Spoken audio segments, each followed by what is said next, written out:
สบายดีจ้าสบายดีพี่น้องสบายดีสุขุทุกคนก็สวัสดีตอนเช้านะคะมาหาเกี่ยวข่าวรับจ้างก็พี่น้องว้าเราจะมาหาเกี่ยวข้าวรับจ้างเพราะได้ค่าหมากค่าปูแต่เขาเพิ่นก็งามอยู่เด้บรรยากาศคือฝนสิตกสุดท้ายพวกฝนยังพักกระเกี่ยวข่าวอยู่ฝนสิบ่ห้ำข่าวบ่เนาะมือก่อนฝนห้ำข่าวแท้ข่าวว่าพี่น้องอยู่ที่นาเจ้าส่วนนาคอยกับบริเหตุตับจ้ะถามบ่าวพิซซ่าว่าเกี่ยวข่าวเมื่อใดเขา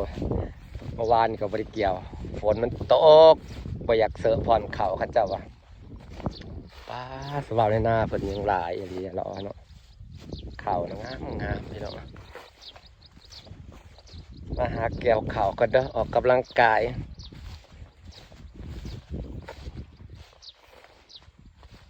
ค่าจ้างเกี่ยวข่าวอยู่บ้านพวกขาบริแพงเลยพี่น้องคันจุไทยนะคือวันละ300-400บ่เสีย100บ่อยู่นี่เนี่ยวันละ200 บาทจ้า200 บาทนี่ลง8 โมงเมื่อ5 โมงแรงพอดีไปดูเขาว่างามพี่น้องเขาข้าเจ้าทุ่งรวงทองจ้าสีเหลืองงามขนาดอันนี้คือซีเมนต์เขา12เป็นเขาเหนียวแต่เป็นเขางันเขา12พี่น้องพวกเขาเดี๋ยวเขางันมันสิกินแสบกว่าเขากินแสบกว่าเขาดอเด้เขาที่ซุกก่อนนะส่วนใหญ่เขาที่ซุกก่อนมันสีงามแต่ว่าเขาเทียนคือนี่มันสีอ่อน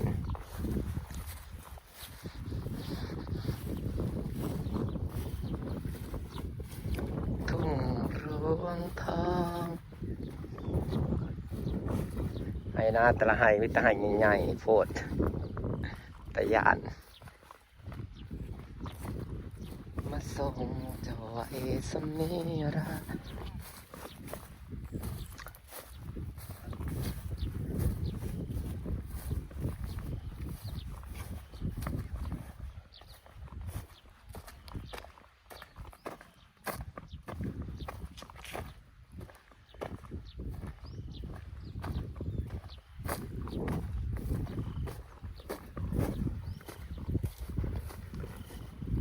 จังน้อยกับเขาสู่ปีใหม่เขาสู่หนาแรงนะพี่น้องเอ้ยใส่วะคนเกี่ยวเขามาส่งจอยสมีละภาพปลายฟ้าพายา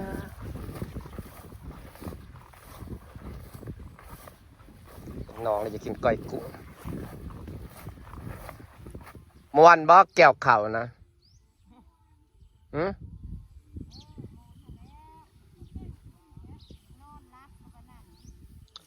เห็นน้องแล้วอยากกินก้อยกุ้งเลยเรือตุ่มมาใส่กุ้งก้อยเนาะ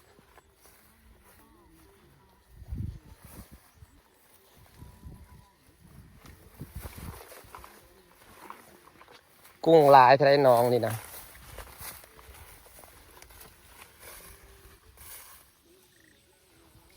วานเขาก็วานหญ้าใช้น้ำหญ้ากับเขาคนละครึ่งถ้าเป็นสมัยก่อนเนี่ยจะสิหายหน้าก็ให้ใหญ่ไปแถมหญ้าลายอีก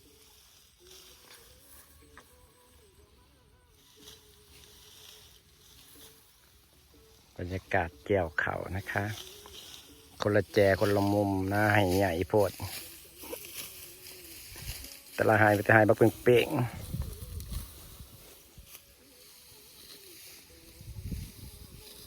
ไปหน้ากับหน้าหายใหญ่โพดเครื่องมือได้เครื่องหายโพดเด้อ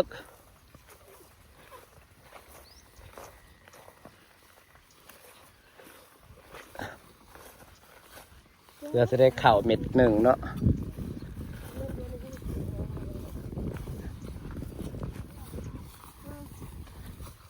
เอาไปมาก็อยากสดแกน้ำมันห่อนเนาะ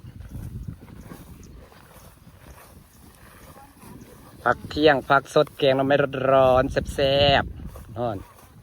ที่ทอดตำหอยแครงอยู่เด้หอยแครงเบิดไปเมื่อคืนนี่นะ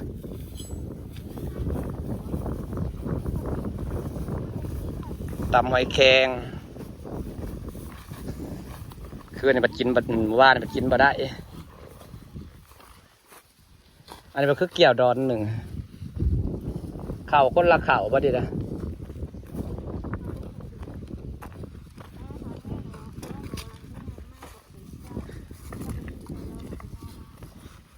กำลังพักที่มันต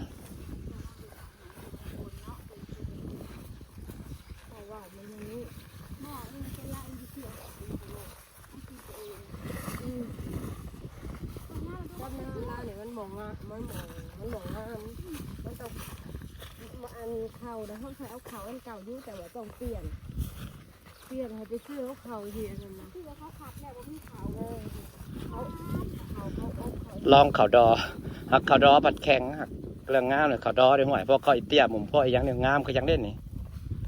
น้ำหนักกระเดียเห็ดขาแล้วเข่าอีเตี้ยมุมเข่าดอ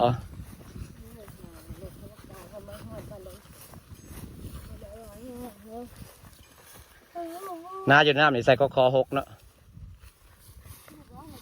คือสิขัดน้องเลือดแปลงโตกำลังพอดีเห็ดเลือดแปลงเลยส้มตำแซ่บๆตอนเที่ยงเราพรักเกษตร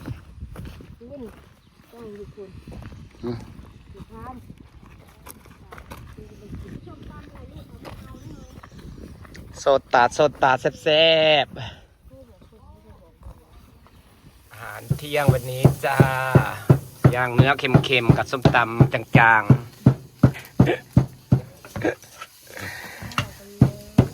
กับแป้งเราก็มีแล้วนะคะนี่ค่ะใส่กับแป้งด้วย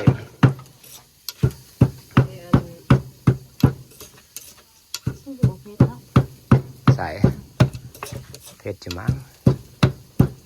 พริกหาวคันที่เผ็ดหรือเผ็ดแสบเผ็ดอย่างเดียวเผ็ดจังน้อยนะใส่กระแปงเนี่ยมันเผ็ดเนาะใส่กันได้เป็น2-3หน่วยใส่จะแต่เผ็ดแบบเผ็ดออกแสบๆของค่อนๆนะพริกหาวบางอัน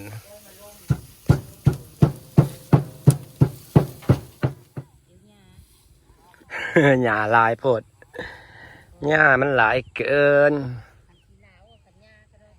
แมน5 โมงแล้วจะได้ขึ้นแล้วจ้าพี่น้องจะเกี่ยวข้าวเบิดมือได้นา2ให้เบิดมือได้นา2ให้วันนี้มาเกี่ยวข้าวจ้ายามแมลงบรรยากาศสีเย็นๆต้องใส่สีหนาวายามแมลงนี่อยู่ลุมก็สิเป็นหวยอันนี้สิเป็นน้องที่ดังมาใส่กุ้งนางหมากมาใส่กุ้งยำแรงนะพี่น้องบอกคนรู้จักกันกับที่โบห่วงกันนะใส่กรุ้งไปกินหน้าก็ไม่ตาให้ใหญ่ๆจ้าข่าวบอกข่าวหยาเกี่ยวหยาวันนี้สีลมๆหนาวๆนะคะเกี่ยวข่าวหลับจ้าจากประเทศไทยคลิปตกจากพี่น้องจ้า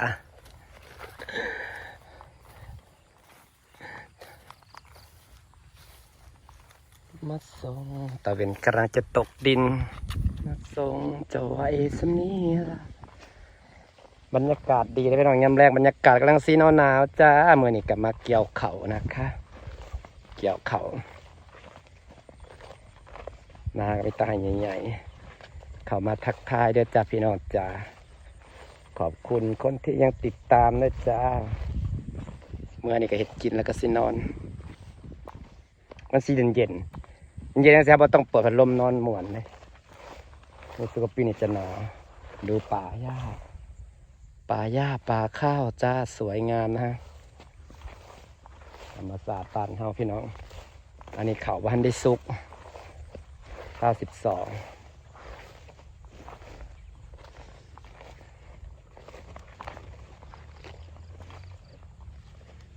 มาส่งต่อให้สมิรา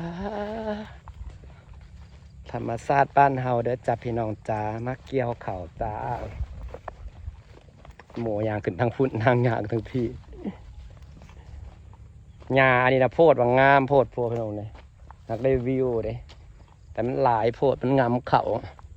กันว่าสวนมันกับงามมัน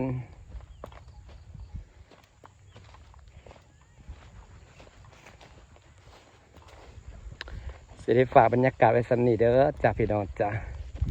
แก้วเขาเลยบ่ได้ถ่ายคลิปนี้ยังเย็นไม่บายจ้า